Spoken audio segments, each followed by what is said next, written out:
नमस्कार दोस्तों, मेरे YouTube channel the narrative nerve पर एक बार फिर से आपका बहुत बहुत स्वागत है। आज के वीडियो में हम जानेंगे कि साल 2024 में प्रदोष व्रत कब है, कितने प्रदोष होते हैं।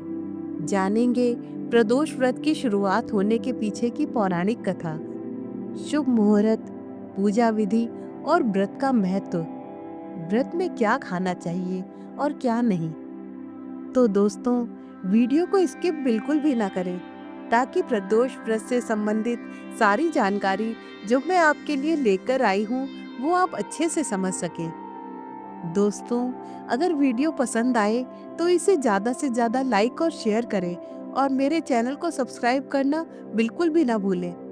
तो चलिए वीडियो शुरू करते हैं। हिंदू धर्म में एकादशी को विष्णु से तो प्रदोष को शिव से जोड़ा गया है। हालांकि ऐसा जरूरी नहीं है।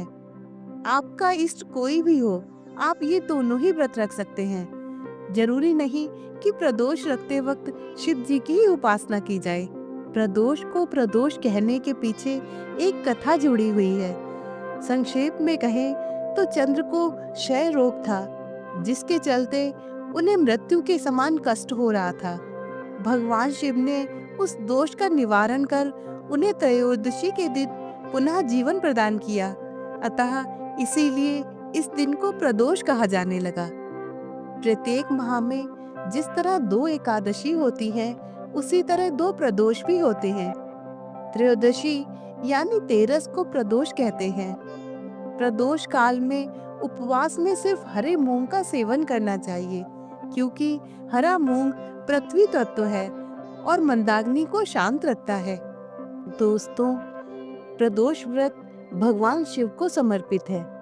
प्रदोष व्रत रखने से भगवान शिव और माता पार्वती की कृपा भक्तों को प्राप्त होती है।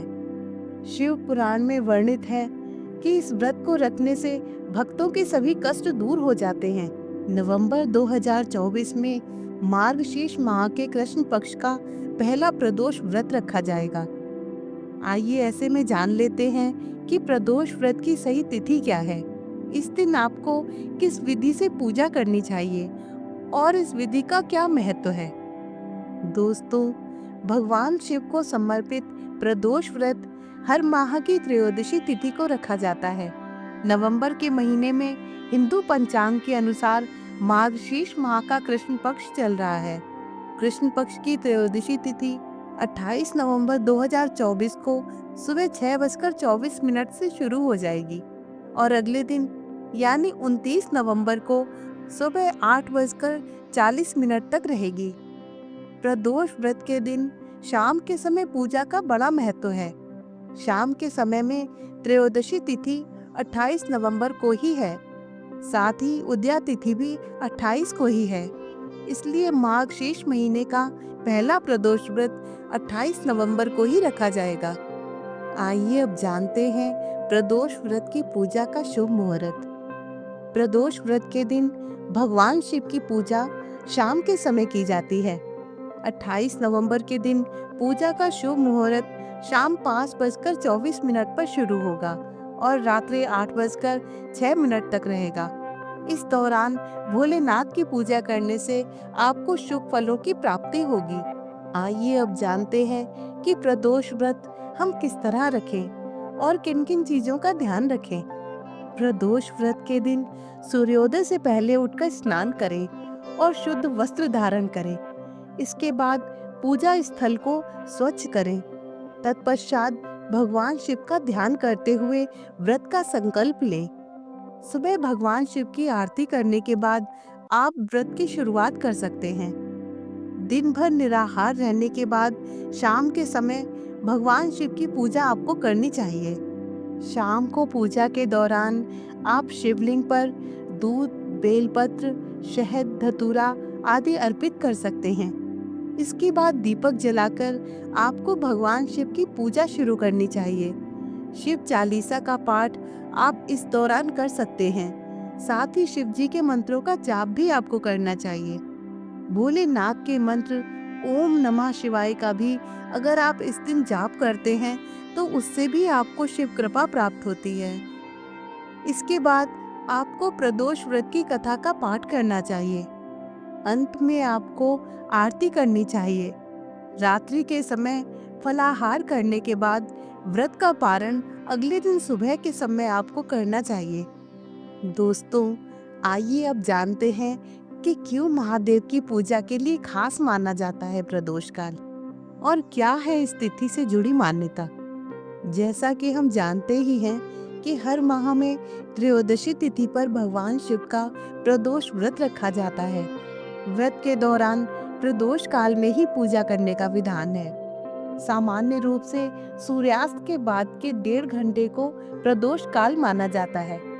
शास्त्रों में प्रदोष काल को बेहद शुभ और पवित्र काल माना गया है, लेकिन इस काल में विशेष रूप से शिव जी की ही पूजा होती है और उनकी पूजा से सभी देवी देवताओं का आशीर्वाद मिल जाता है। आइए जानें कि क्यों इतना महत्वपूर्ण है प्रदोष काल।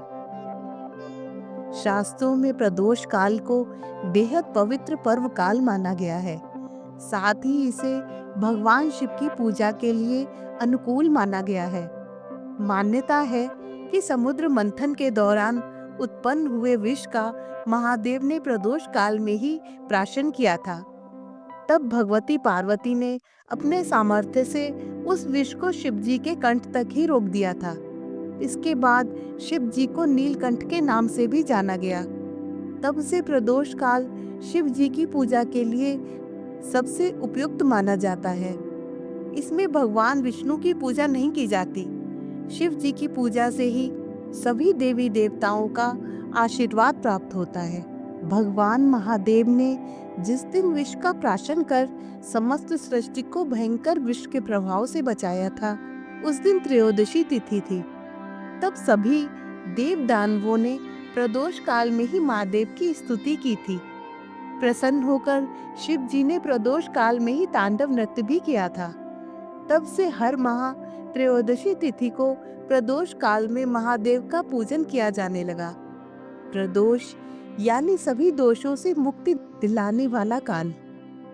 मान्यता है कि इस व्रत को रखने से मनुष्य के जीवन में रोग, कर्ज, शत्रु, ग्रह बाधा, संकट, पूर्व जन्म के पाप वगैरह सभी प्रकार के विष दूर हो जाते हैं। ये भी मान्यता है कि इस काल में ध्यान साधना करके सुषुम्ना नाड़ी को जागृत किया जा सकता है। आइए अब वीडियो के अंत में हम जानते हैं कि दिन के हिसाब से प्रदोष का क्या महत्व है। सोमवार को अगर प्रदोष हो तो उसे सोम प्रदोष कहते हैं। ये सभी प्रकार के पापों का शमन करने वाला होता है। मंगलवार को अगर प्रदोष हो तो उसे भौम प्रदोष कहते हैं। ये दरिद्रता दूर करने वाला होता है, साथ ही कर्ज से मुक्ति दिलाता है। बुधवार को अगर प्रदोष हो तो उसे बुध प्रदोष या सौम्य प्रदोष कहते हैं। ये संतान सुख प्राप्ति और विद्या प्राप्ति के लिए होता है। गुरुवार को अगर प्रदोष हो तो ये आध्यात्मिक उन्नति और पितृ दोष निवारण के लिए लाभकारी माना जाता है। इसे गुरु प्रदोष कहा जाता है। शुक्रवार को अगर प्रदोष हो तो उसे भृगु प्रदोष कहते हैं। शत्रुओं का नाश करने के लिए ये व्रत रखा जाता है। शनिवार को प्रदोष हो तो उसे शनि प्रदोष कहते हैं। ये शनि बाधा, साढ़े साती, धन प्राप्ति, ऋण मुक्ति, राज्य पद के लिए ही होता है।